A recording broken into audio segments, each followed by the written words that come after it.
Welcome back to our Midday Makeover. Today I'm joined here with Mike Wayne from Chemung Canal. And Mike, as we make our way into the holiday shopping season, it's easy to start overspending and go crazy. But you're here today to tell us how not to do that.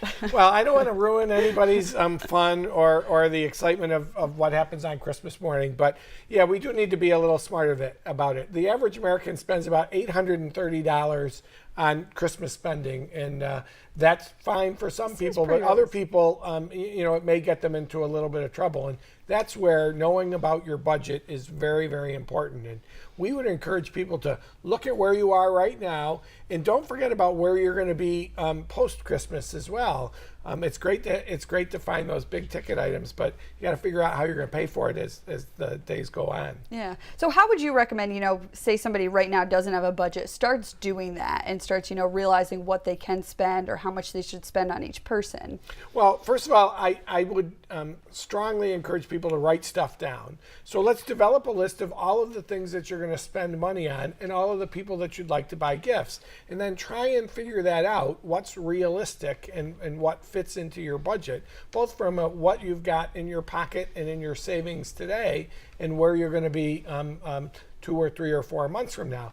I mean, it would be easy to go out and spend $3,000 or $4,000 or $5,000, put it on a credit card, but then how are you going to pay for that? Pay that back? Yeah. And there are ways to do that, and keeping track of it is an important one.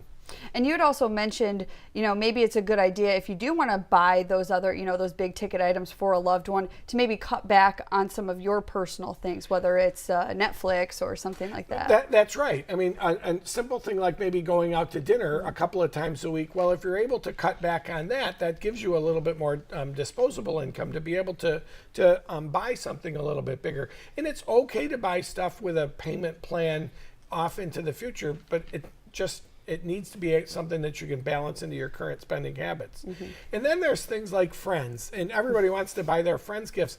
There was an interesting idea of why doesn't everybody get together, have kind of a nice party, and everybody bring a dish to pass, an hors d'oeuvre or an appetizer, and celebrate that way. Because really, part of the fun of the holiday season is spending time with family and friends. Very true.